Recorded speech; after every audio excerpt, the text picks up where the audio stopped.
Hello again, Doug Hooley here with another episode of the Called Out Cafe. This is going to be based on my latest book, Leaving the Church to Follow Jesus. This is episode 25 in that series, and today we're going to be talking about a real perky subject, the persecution of the early church. How's that? So, this is my second episode since I've started this up again after taking a couple years off. Literal years. I think the last podcast came out in April of 23. And that was mostly because I was having some physical issues, which is a long story and kind of would end up being kind of a controversial thing. I'll just leave it with this stuff happened to me after I got the COVID booster. Anyway, I ended up with a bunch of pain and went to the doctor and was diagnosed with something called polymyalgia rheumatica, which I may or may not have ever had, but the treatment for that was long-term steroids, and so that's what I did for about a year or something like that, which one of the side effects of long-term steroids is your bones can become, malnourished, and you can get osteoporosis, excuse me. No, I'm not intoxicated. Just had a Mountain Dew, just a little slip of the tongue, which I do a bunch of that, which let me get back to that in a second. Anyway, after a while, I started having all these other really weird symptoms. I mean, a long list of them. So I go back to the doctor, and I end up finally getting referred to a rheumatologist who took literally like 22 x-rays of my person and gave me a call one day and said, "Hey, did you know that your back is broken?" I said, "No, I did not, but that explains a lot." I had a lot of, I would wake up shouting out in the middle of the night from the amount of pain I was having.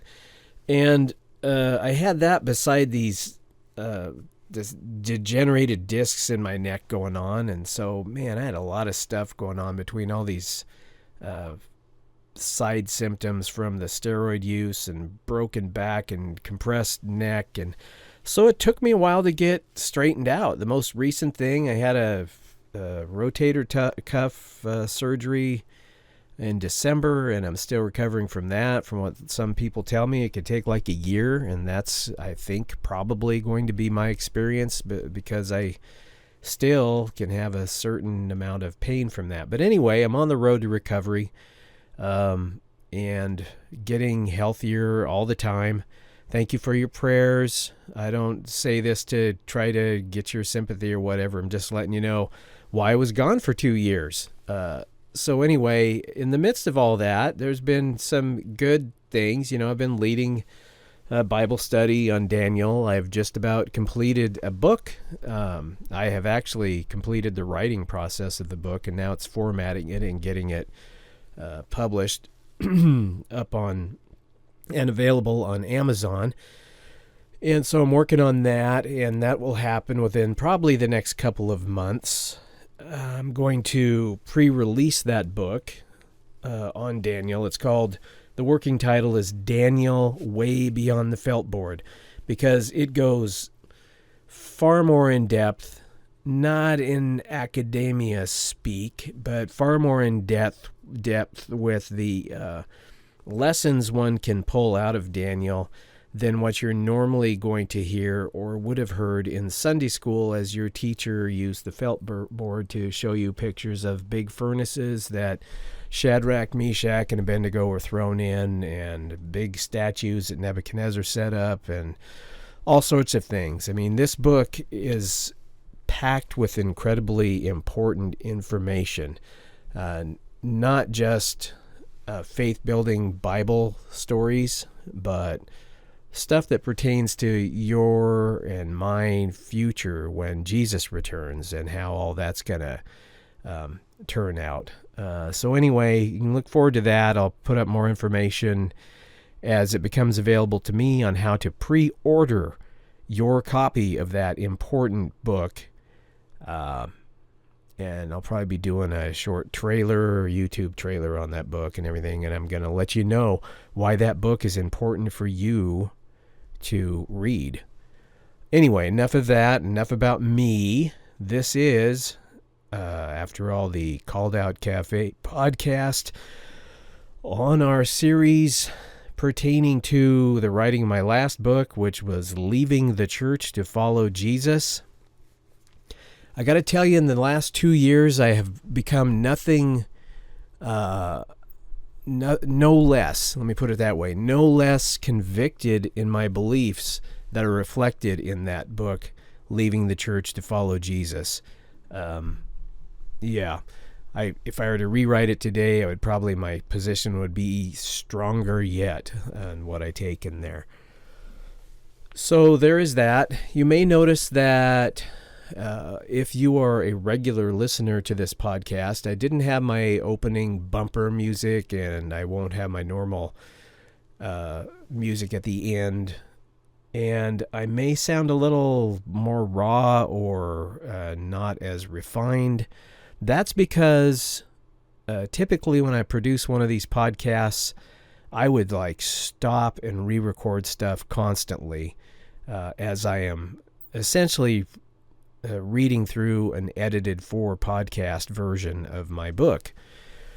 And so I would mess up and I'd go back and redo stuff. Well, that all takes a lot of time to do all of that. And I'm trying to save a little bit of time because I've got so much other things going on. I'm sure you're thinking, oh, Doug, he's retired and he's got all the time in the world. Well, I wish that were the case. But essentially, God has me doing a bunch of different stuff, and I need to keep up with it. And this is one of the many things that I have going on. And so I'm trying to pare down the amount of production time involved so I can do a wider variety of things. And I'm sure the format that I'm using now will put you to sleep equally as well. Well, see, right there is already 7.5 minutes worth of me catching you up and telling you what I got going on. So why don't we get into this week, which it's going to be about persecution in the early church / Ekklesia / the house of Jesus, and how that affected the church and how it still affects us today, which is why it made it into the book. There are many accounts of Christian martyrdom that were documented in writings like Eusebius's Church History, the Acts of the Martyrs compiled by Augustine, and John Fox's Book of Martyrs. To try to stay timely here, I'm going to repeat only a few of those stories that have been passed down and omit most of the details. But it's important to include some of them to illustrate why the early Ekklesia was driven underground, why they weren't this great big force out in the world and the center of popularity in religion that sometimes is portrayed in some church histories. Persecution drove the church underground.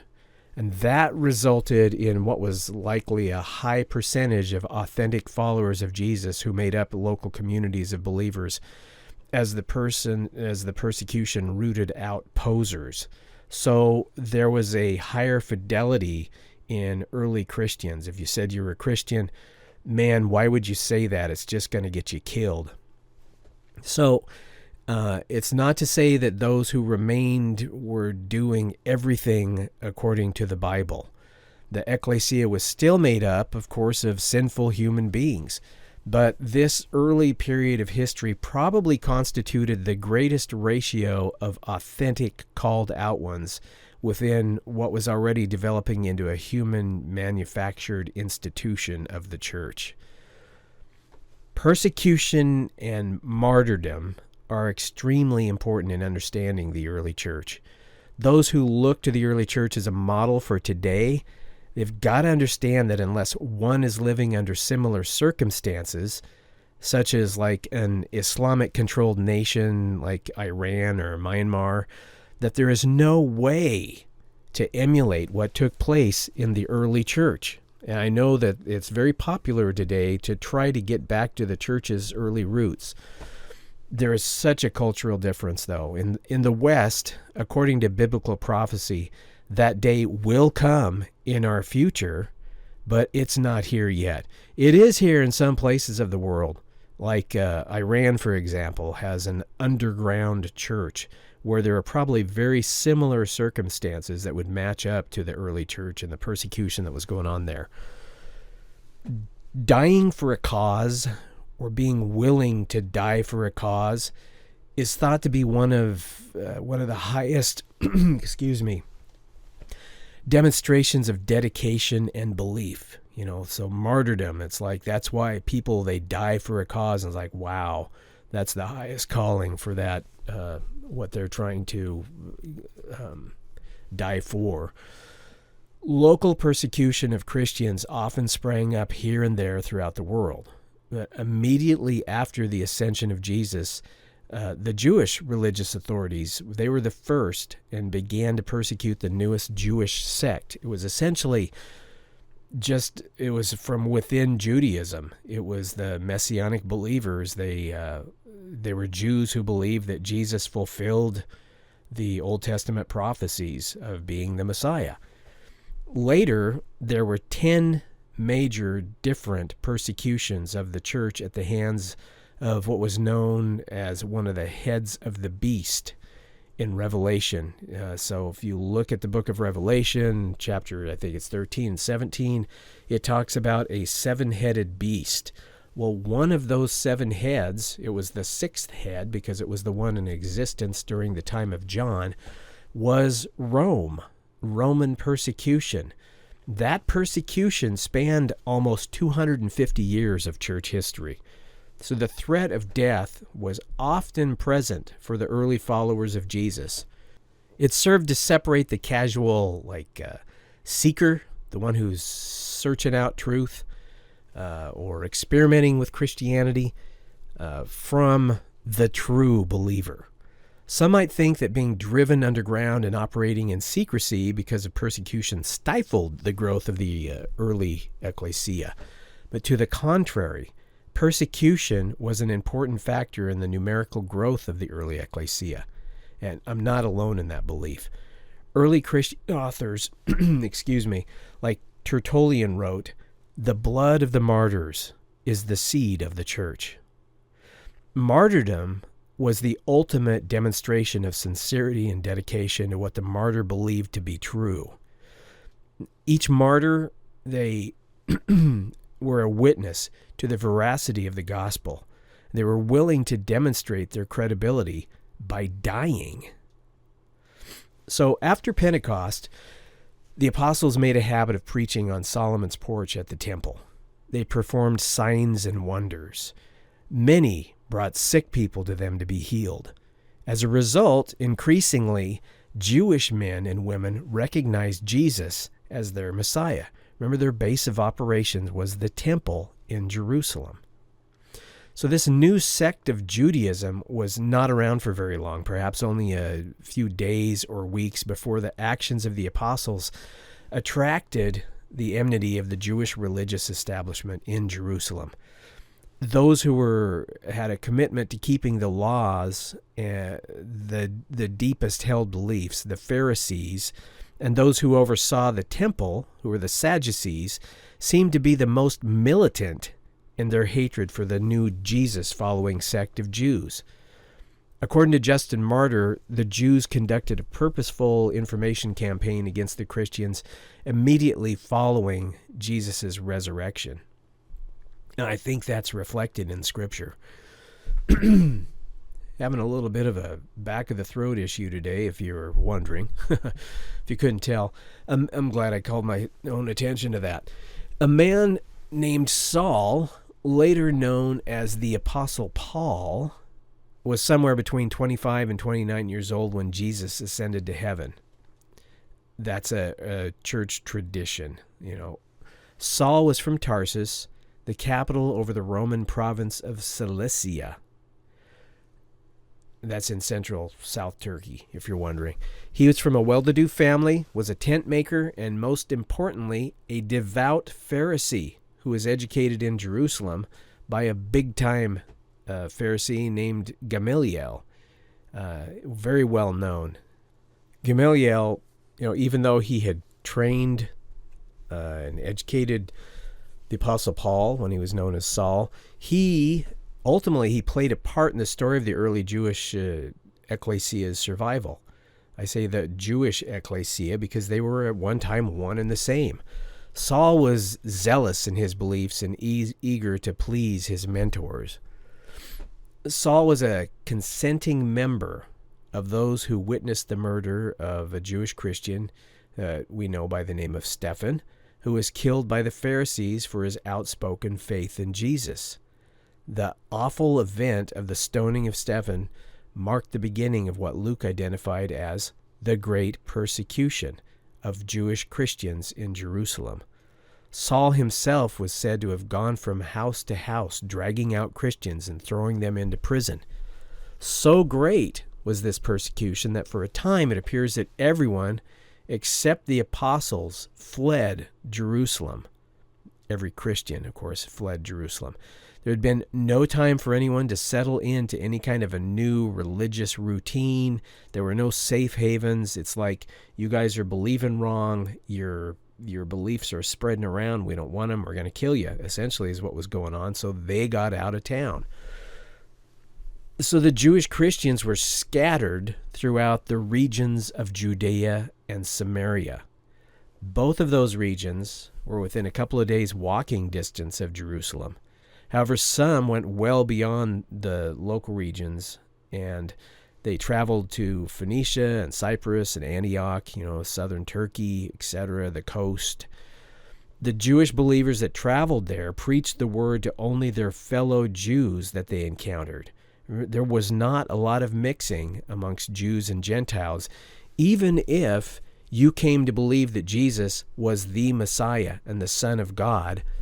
They were still of this cultural mindset that we just don't mix. And so essentially Jews were just talking to other Jews about who they had come to believe was the Messiah. So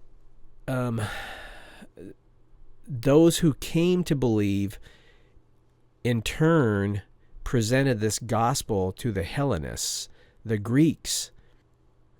So Luke tells us that a great number turned to the Lord. So these are probably or possibly the first bona fide Gentile converts to follow Jesus.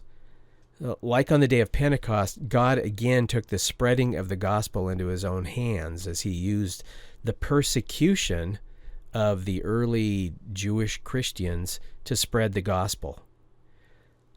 Acts 8:4-5 says, "Therefore those who were scattered went everywhere preaching the word."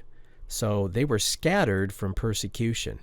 The heavy persecution, at least at the hands of Saul, went on for around 3 years. Then one day, as Saul was traveling on the road to Damascus to head up the persecution efforts in that city, he had a life-changing encounter with the resurrected Jesus, who came back and gave him a personal visit. Paul went from chief persecutor of the Christians to one of the greatest champions of taking the faith to the Gentiles. Paul himself eventually became persecuted by the Jews. At one point, he was stoned, he was dragged out of the city, and left for dead. After the period when Saul was persecuting the Christians, there came a time of relative rest and edification for the called out through Judea, Samaria, and the Galilee. Although still not embraced by other Jewish sects, I'm talking about Christianity, some Jesus-following Jews at least felt safe enough to return back to Jerusalem. And when they did so, it wasn't long until the persecution heated up again. This time, the persecution was at the hands of King Herod. Herod had James, the brother of John, put to death. And he also imprisoned Peter, who was miraculously, remember this story, he was broken out of jail by an angel of the Lord. Then after checking in with many believers who were gathered together praying, Peter left Jerusalem for a time to hide out in Caesarea. And then Herod, after that, had the jail guards executed after Peter escaped with the aid of angelic beings. It kind of speaks to me as a retired corrections person. Anyway, in the years that followed Pentecost, James, who was known as the nickname the Just, who was the brother of Jesus, physical brother of Jesus, he became respected enough by the new Christian sect of Jews to be thought to rival like the high priest of the Hebrews of the temple. He had that kind of status amongst the Christians. Around 32 years after Jesus, circa 62 AD, after Jesus ascended to heaven, his brother James was thrown off the wall of the temple by an angry group of Pharisees. And when that failed to kill him, the scribes and the Pharisees stoned him to death. When James was able to force himself to his knees in the middle of all of this stoning after he'd been thrown off the wall of the temple, he asked God to forgive these guys, just like his brother Jesus did, years earlier. A laundryman present took a club that he used to beat clothes with, and he delivered the fatal blow to James' head. Wow. Jewish Christianity may have grown significantly after the original persecution at the hands of the Pharisees. There's this writing called the Toledot Yeshu.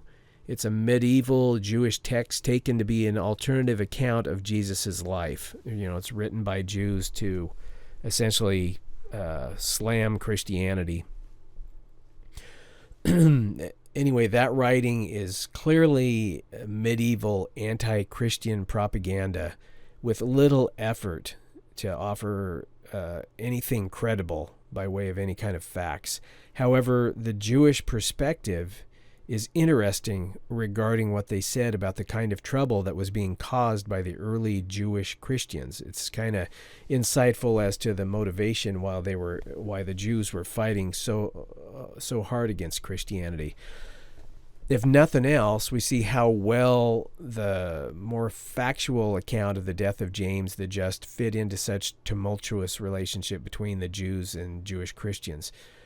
It says this: "The trouble increased more and more for 30 years, when the Jewish Christians, having increased to thousands and myriads, prohibited the Israelites from coming to the greater festivals in Jerusalem." So those Christians who chose to remain in Jerusalem were persecuted and killed alongside the Jews in the great Jewish revolt that ended up in the destruction of Jerusalem and the temple at the hands of the Romans in 70 A.D. So many Christians fled that alongside the Jews. But as you can see by that earlier writing, that by that time, Christians were becoming a major factor within Jerusalem. So Jewish persecution of the Christians appears to have lasted well into the 2nd century. After writing that Jews possess all the scriptures necessary to understand who Jesus was, this is a Christianized version of history, Justin Martyr continued in his letter to Emperor Marcus Aurelius. So this is from a letter that Justin Martyr, early Christian church father, wrote to Marcus Aurelius. He wrote, "But they, the Jews, though they read, do not understand what is said, but count us foes and enemies," us being the Christians. "And, like yourselves, they kill and punish us whenever they have the power, as you can well believe. For in the Jewish war which lately raged, Bar Kokhbas, the leader of the revolt of the Jews, gave orders that Christians alone should be led to cruel punishments unless they would deny Jesus Christ and utter blasphemy."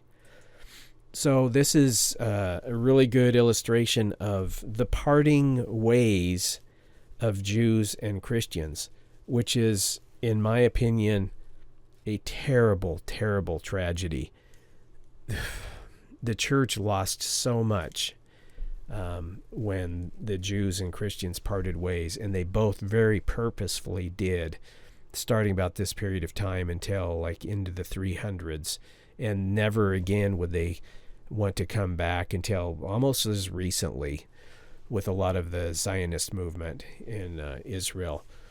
And I got to tell you that the church has forgotten so many important things, so many important lessons, and the perspective that is offered by our older brothers, the Jews, because of this. And this is the origins of it. Justin Martyr right there adding fuel to the fire of the separation between the church and the Jews.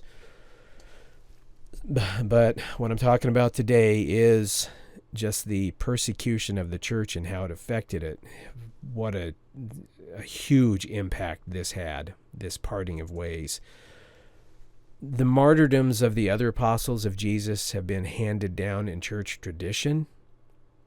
Not always the most reliable source of our real historical fact, but amongst the traditions, Thomas preached to the Parthians, the Medes, the Persians, and some others, and was killed in India with a dart. After preaching in Scythia, Thrace, and Greece, Andrew was crucified in Achaia. Simon the Zealot preached in Africa and Britain and was crucified. Bartholomew translated the Gospel of Matthew in India and was eventually beaten with staves, crucified, and beheaded. And after converting many to the faith in Egypt and Ethiopia, Matthew was stabbed through with a spear. Philip was said to be crucified and stoned to death in Phrygia after he had, quote, much labored amongst the barbarous nations, unquote. So there's some tradition on how the apostles ended up and the persecution that they endured. From the time of Nero's persecution of Christians, which began in about 64 A.D., and you probably remember the story about the possibility that Nero started a fire in Rome and most of Rome burnt down, and then he blamed the burning of Rome on the Christians as he stood on his porch and he played some kind of a fiddle instrument. Well, from that time in AD 64, when he began the persecution of Christians, which was I may say it again here, but it was essentially a localized to Rome persecution. But until that persecution, which started there, ended with the Edict of Milan, issued by, what's his name? Constantine, yeah. And that edict ordered the toleration of Christians in 313. There had been 249 years that had passed. Well, during that time, from 64 until 313, one estimate is that Christians suffered persecution about 129 out of those years. So it wasn't constant, but it was very repetitive. There was no peace during that time. They experienced some level of toleration and relative peace for the other 120 out of 249 years. So about every other year, as it turns out, they were being tracked down and killed and put in prison for their beliefs. And so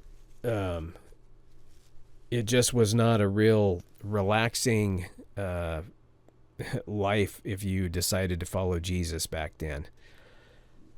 Hardly the picture of Christianity taking over the world. It was rough to be a Christian. You met in under bridges and in cemeteries and underground in crypts and those type of things, in small groups in homes, not in buildings that were set aside for having church in. And so when you hear people talking about the early church, it is nothing for those first 350 years.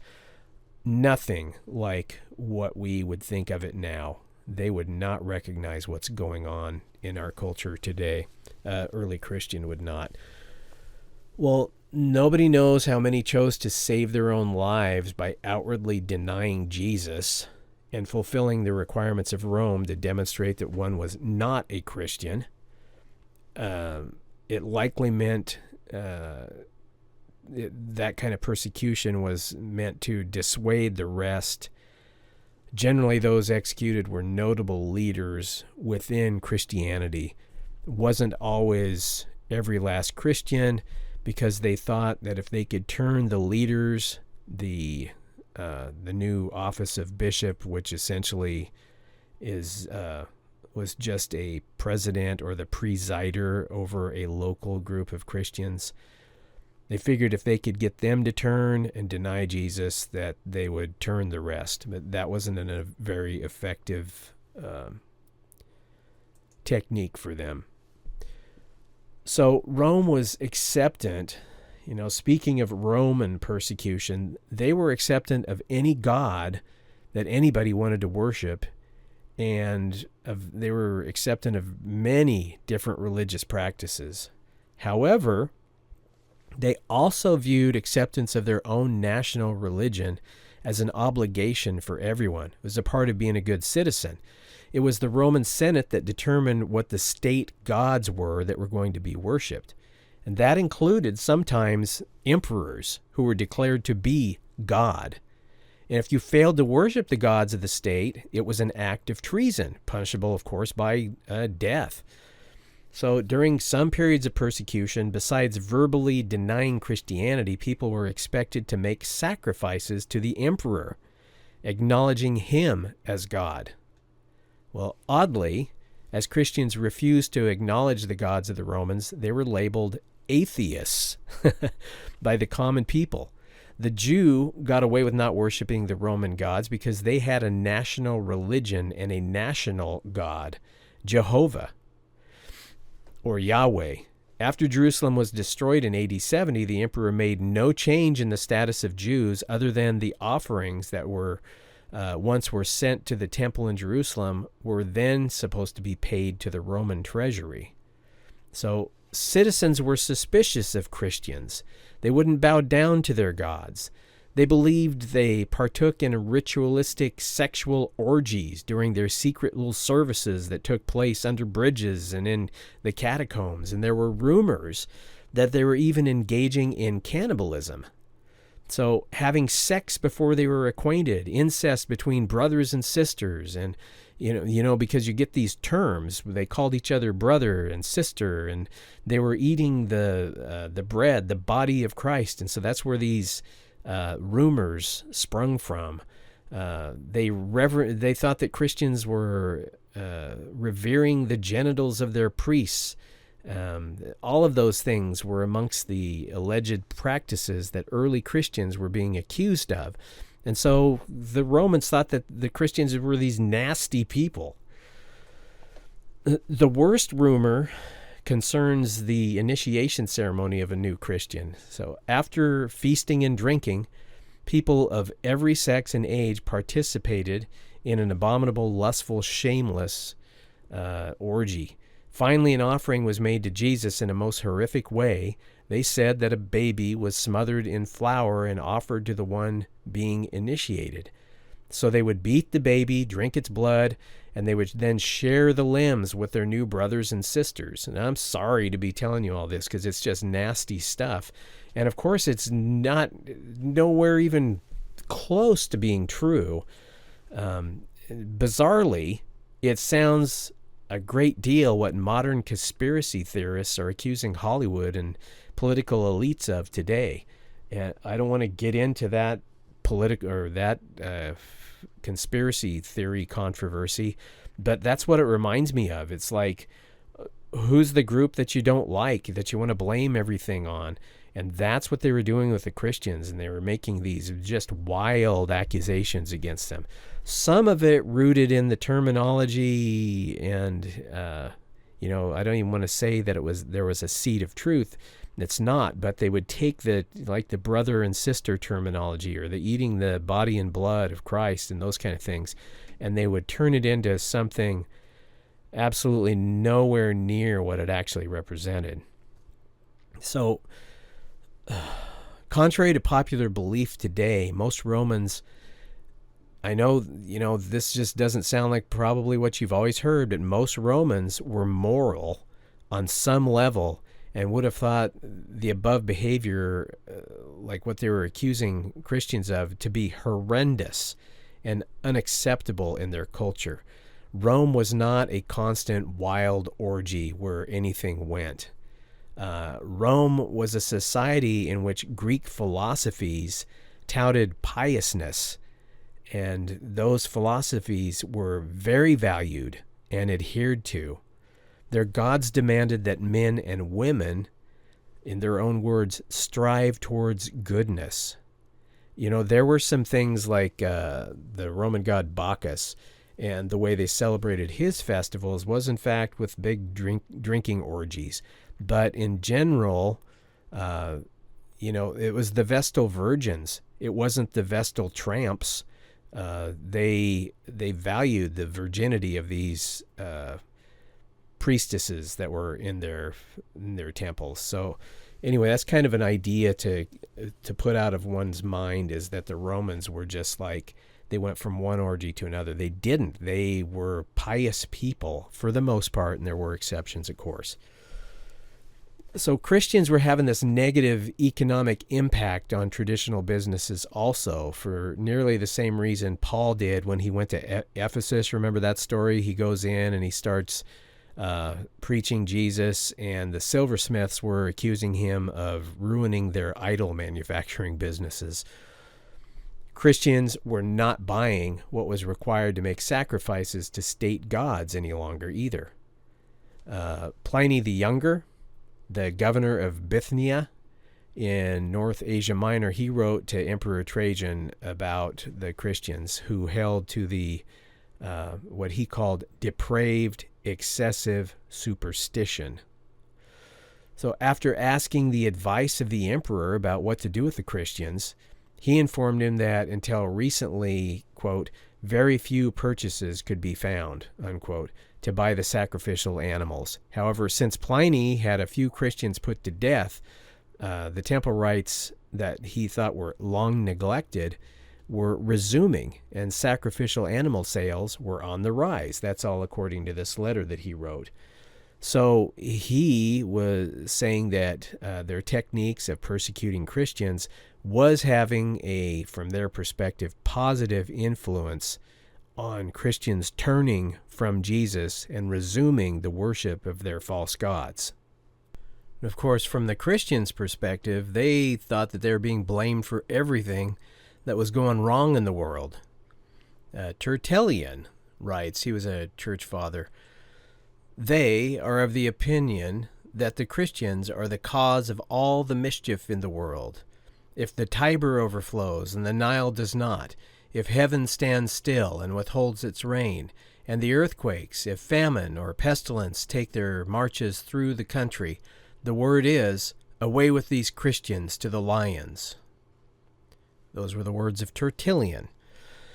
Christians were thought to be dividing the empire and bringing about bad luck because of their, quote, atheism, unquote, and unfaithfulness to the gods. One of the main reasons of the sixth persecution under Emperor Decius and the final great persecution was to restore the empire to its pre-Christian glory. Now, there were eventually specific laws and edicts delivered by Roman officials, including Emperor Trajan, authorizing the persecution and death of Christians. Although some emperors may have given their direct and others their implied consent to persecute Christians, anyone could bring charges against a Christian, local individuals or groups or governors and pagan priests. Those who chose not to deny Jesus and proclaim that they were Christians were called confessors. An individual who denied their faith was called a traditor. That's a Latin word that means one who hands over. They were called this because they were the ones who handed over the Christian writings to the Roman soldiers when they came knocking. That's, of course, where we get our word traitor. Seeking martyrdom was thought to be imprudent, yet confessors, martyrs, were glorified by those Christians who remained. Being a martyr was thought to be one way to be perfected in your faith. 3rd century Bishop of Carthage, Cyprian, wrote a letter to his priests regarding readmitting people to communion after they had lapsed or fallen away from the faith. He wrote, "If these impatient personages are so eager to get back into the church, there is a way of doing so open to them." Well, he was implying that the way back into the church was through martyrdom. Despite what seems to be the ultimate works-based salvation, martyrdom, some, such as Ignatius, the Bishop of Antioch, sought to become martyrs. It was fashionable for some. We've all heard the expression Nero fiddled while Rome burned. I alluded to it earlier. Well, no one knows for sure that Nero was responsible for Rome burning in 64 AD. At least he acted irresponsibly by strumming on his lyre while Rome mostly disappeared in a vast blaze, and that blaze lasted 9 days. To redirect the accusations that he was responsible for the fire, Nero continued to carve out a historical niche for himself by blaming the devotees to the new religion in town. Who were those new devotees? The Christians. He blamed them for setting the fire. Then he set several of them on fire, sadistically having them covered in wax shirts and hoisted up on posts and using them for torches in his personal garden. He had others covered in wild animal skins and then turned dogs loose on them. Nero was so evil, many Christians believed him to be the Antichrist. Commonly accepted church tradition holds that under the persecution of Nero, both Peter and Paul were put to death in Rome sometime around 66 AD. Peter was put to death traditionally by inverted crucifixion. He was hung upside down on a cross. And Paul, a Roman citizen, was put to death, again, according to tradition, by beheading. Although not without its skeptics, at least one extra-biblical source indicates that both Peter and Paul were martyred at the same time. The persecution under Nero ended under Emperor Vespasian around 69 AD. About 12 years later, under Emperor Domitian, the second great persecution began. It was under Domitian's persecution that the Apostle John was banished to the Isle of Patmos off the coast of modern-day Turkey. It was there that John had his vision of Jesus and received what became the book of Revelation. Although John probably wrote it when he was in Ephesus, he received the revelation while on the Isle of Patmos. It's in the book of Revelation that we read that John was informed that one of the heads of the great beast that he saw in the vision represents the empire that existed at the time John received his vision, and that, of course, was the Roman Empire. It's the same beast empire that was still in existence when Roman Emperor Constantine ordered the toleration and favor of Christianity. And it was the same beast empire that in 380 AD, Christianity was made the state religion by Roman Emperor Theodosius I. The persecution under Domitian lasted until 97 AD. So historian Eusebius tells us that the persecution which began in 108 AD under Emperor Trajan was intense and widespread but sporadic, and was a result of popular riots. The people wanted the Christians persecuted. Pliny the Younger was alarmed at the great number of martyrs and was moved to write to the emperor. In the letter, he informed the emperor that the Christians were doing nothing illegal and that they, quote, merely rose at dawn to sing to Christ as if a god, and they forbade adultery, murder, and similar crimes, and in every way conformed to the law, unquote. Well, in response to Pliny's letter, Trajan said that the Christians were no longer to be hunted down. Rather, they were only to be punished if identified. This persecution lasted until the reign of Emperor Antonius Pius in 138 AD. Well, then, After about 24 years of relative peace passed in 162 AD, the philosopher Emperor Marcus Aurelius came to power. And during this period, Polycarp, the Apostle John's old companion, was burned alive after the wild beasts failed to consume him. In Lyon, France, a called-out one named Blandina wore out her torturers to the point of exhaustion, while still mustering the strength herself to say, "I am a Christian, and no evil is committed among us." Blandina was later fed to the wild beasts, which they failed to kill her, but they maimed her. She was ultimately strapped to a hot iron chair, roasted, and then she eventually died. It's not without its skeptical, scholarly critics today, but there's a long-standing belief that during this period that Christians sought refuge in the catacombs lying underground just outside the ancient city limits of Rome. Much of the legend of the Christians taking refuge and meeting in those catacombs may be a medieval invention of the church, as widespread as that rumor has been. There were specific laws against living in tombs. Emperor Valerian's edict in 257 AD against assembling in cemeteries indicates that gatherings in cemeteries had become enough of a regular issue to cause such a decree. How much time the early Christians spent below ground in worship is hard to say. But what we do know is, based on the seats carved out of the rock and the artwork still present, that they spent a considerable amount of time down there. It was certainly a logical place to hide out and conduct worship.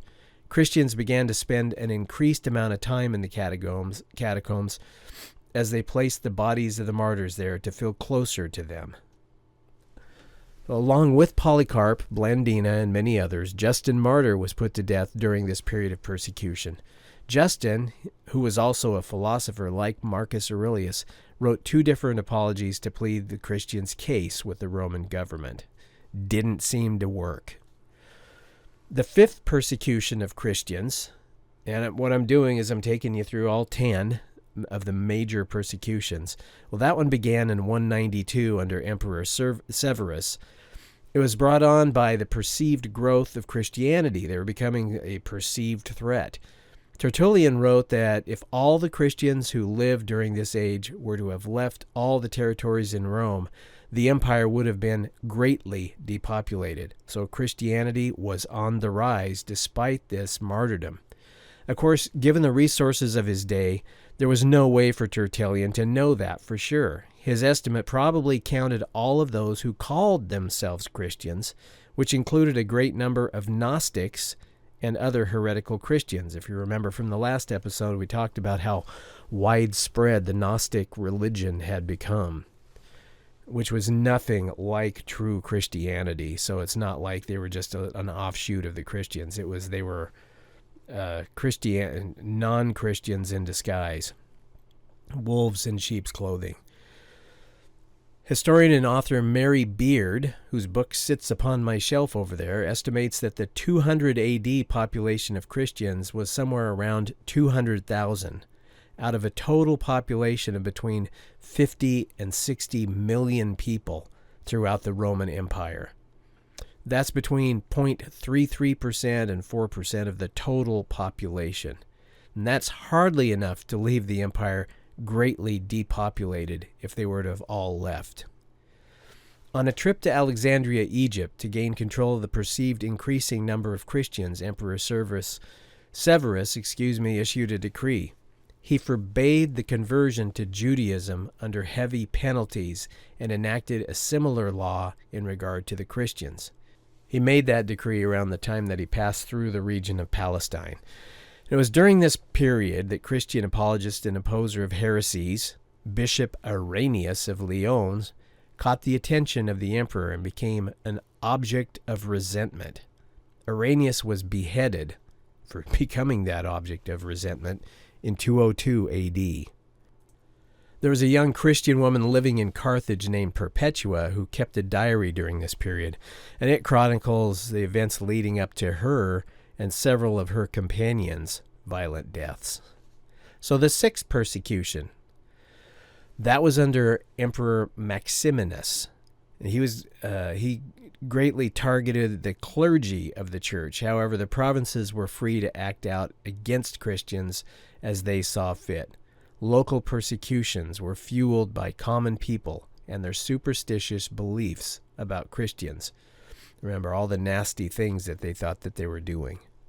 In 250, now speaking of the 7th Roman persecution, in 250 AD, Emperor Decius issued a decree that all Christians were to make a sacrifice to the emperor in the presence of a Roman official. Upon completing the act, they received a certificate called a libellus. 46 examples of these documents have survived to this day. There's in museums. This is the persecution that, along with the false teachings of that time, like contained in Gnosticism, that helped to push the church into developing creedal statements, councils which decided what the truth was, and its universal authoritarian hierarchy. They started to develop bishoprics here and there. So religion, the Christian religion, started organizing itself relatively greatly compared to what it had ever done before. Again, this is like 250 AD now. They started holding some councils in secret and where they weren't being persecuted and working out some of these issues. It was clear that Christians could not sacrifice to pagan gods. That was a deal breaker. You're not a Christian if you're going to sacrifice to pagan gods. With the death penalty on the line, though, Decius's edict gave rise to bribing Roman officials to obtain falsified libeluses, these documents. Well, naturally, this caused a large debate within the church. Was it okay to falsely claim that you made a sacrifice to a Roman god in order to save your hide? Then what about those who had actually made the sacrifice, such as the Bishop of Smyrna? Would those people be allowed to continue in the church? What about those who had been baptized by someone like this Bishop of Smyrna, who made a sacrifice to a false god? Were their baptisms still valid? These are the issues that they tried to work out. Most experienced forgiveness and were allowed back into the fellowship with the church. However, the controversy raged on. There were skirmishes over this. A guy named Novatian, or Novatus, was a scholar, a theologian, and a priest between 251 and 258 AD. He led a sect of people who called themselves the Pure.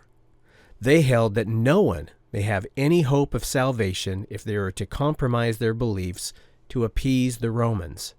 Novatus had contempt towards what was becoming the established, universal, Orthodox Church because of their lax attitude towards denying Christ. In response, 60 bishops of the greater Orthodox Church met in Rome and declared that the followers of Novatus were to be considered outside the church. So we started having these exclusions during that period of time, excommunications. And those that had compromised themselves, if they repented, were to be restored to the church like normal, in good favor. So, in this case, if you had stayed committed to Christ, you were ousted, according to the church. And if you denied him, but were sorry, according to the Orthodox Christianity, you were gonna be okay. Let's talk about the 8th persecution. Emperor Valerian was said to originally be kinder to Christians than any preceding emperor. He, quote, filled his whole palace with godly people, making it a church of God, unquote. A change of heart came about when he was influenced by a pagan Egyptian magician who said that the Christians were interfering with his incantations. The Christians reportedly were able to, quote, scatter the wicked demons simply by their word and breath, unquote. As a result of this Egyptian magician, Valerian turned against the Christians, and in 257 AD he issued an edict requiring all Christian clergy and community leaders, such as senators, to make sacrifices. At first, the penalty was exile, but in 258, the penalty was increased to execution.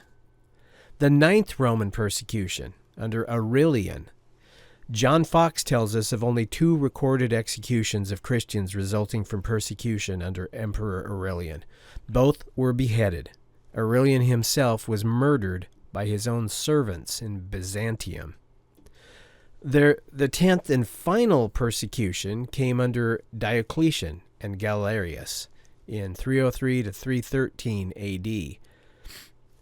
In 284 A.D., Roman general Diocletian seized power and declared himself to be the emperor.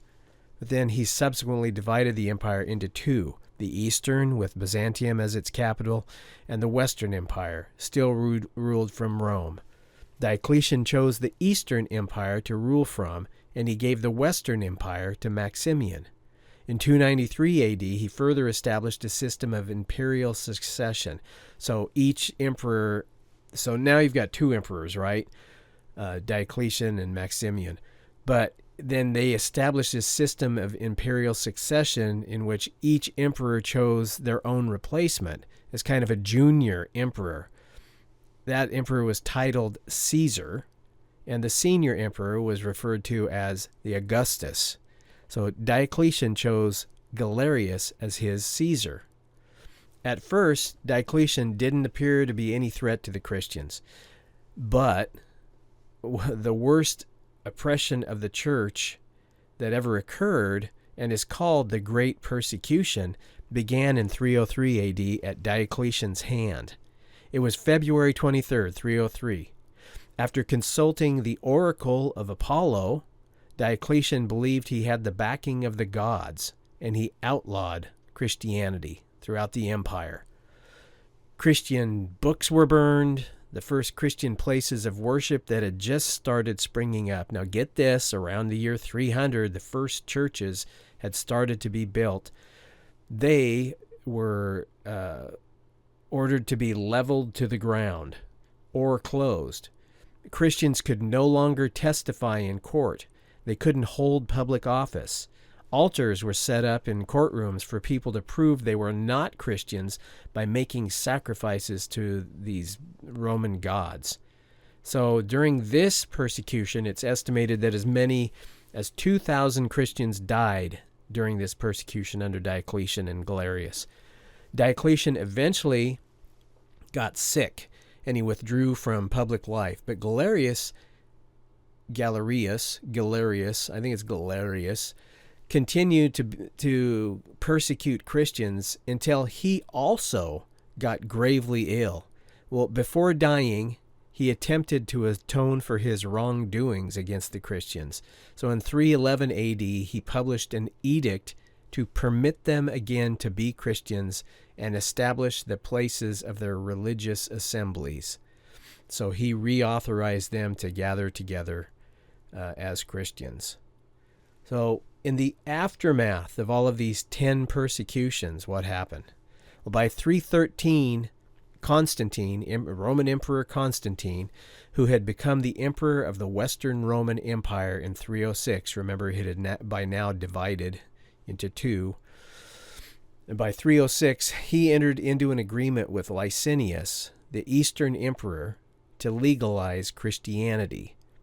This was known as the Edict of Milan, although it was proclaimed somewhere else, Nicomedia, I think. Contrary to the belief of some, Constantine the Great had not yet even become a Christian, nor did this edict make Christianity the state religion of Rome.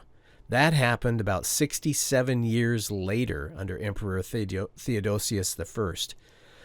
What could possibly go wrong now that no one was hunting down Christians? I'm sure everything was just going to be swell in the church, right?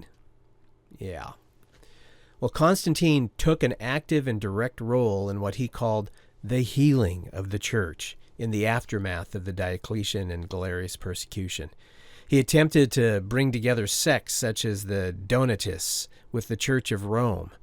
His desire for harmony within the empire and the church resulted in many imperial edicts. Constantine's efforts to force peace among all those who had called themselves Christians failed. 100 years after the persecution of the church had ended, Donatists and the Orthodox churches, which stayed loyal to Rome, were still at odds. Augustine of Hippo, champion of the Orthodox Church, supported the killing of the Donatists in the name of Christian unity. That's one way to get everybody to agree. Just kill off the people who dissent. Civil war broke out between the groups of Christians in North Africa. Rather than the Jews persecuting the new Jewish sect of the Messiah Jesus-believing Jews, or Rome persecuting Christ followers, Christians were now killing Christians. Trouble between the Donatists and the mainline church did not end until the invading Vandals indiscriminately destroyed all the churches in the 5th century A.D. Persecution and martyrdom of Orthodox Christians after Constantine came to power was limited to pagan uprisings within the Roman Empire, and those Christians who found themselves living in and evangelizing in non-Christian lands such as Persia. So, where was the Ekklesia throughout all of this persecution?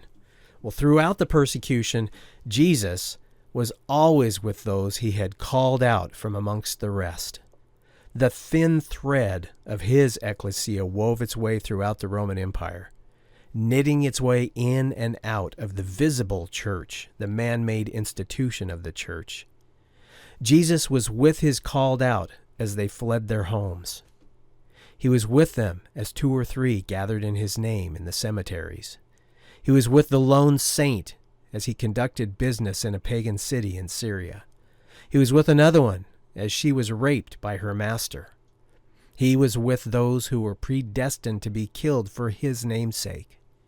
And he was also with those of his ecclesia who, like the Apostle Peter, were predestined to deny their master, Jesus, only to later experience the depth of his forgiveness. Persecution drove the church underground, sometimes literally. However, not only the Orthodox Church, but also all the many heretical sects that called themselves Christians. With torture, imprisonment, and death on the line, persecution acted as a sifter, leaving only the most convicted to call themselves Christians during times of this active persecution. Martyrdom was a major tool of evangelism in the early church. Though intensity varied, the persecution of the church was always present. It first took place at the hands of the Jews. It took place during 10 different iterations spanning almost 250 years at the hands of the Roman Empire. And this persecution started out under Nero and it ended with the Diocletian and Galerius' final 10th great persecution. The persecution by Rome occurred mainly because Christians refused to participate in Rome's national religion, as every other citizen said they wanted to do. This was considered an act of treason and was thought to bring about the disfavor of the Roman gods. So because of that, Christians were blamed for almost anything that went wrong in nature, in government, and in battles. Christians also gained the false reputation of participating in drunken orgies and cannibalism.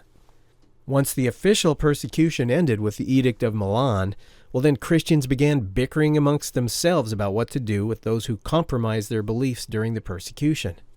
Having gained the favor of the emperor, the church based in Rome became recognized as the mainline Orthodox Church. Those who disagreed with Constantine's favored Church of Rome ran the risk of being found outside the church.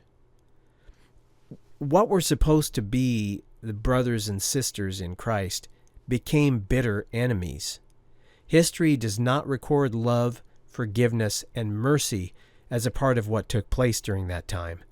Rather than turning to the wisdom of the apostles that was contained in Scripture, now with the backing of the state, Rome, to maintain, quote, unity, unquote, within the church, the answer was simple.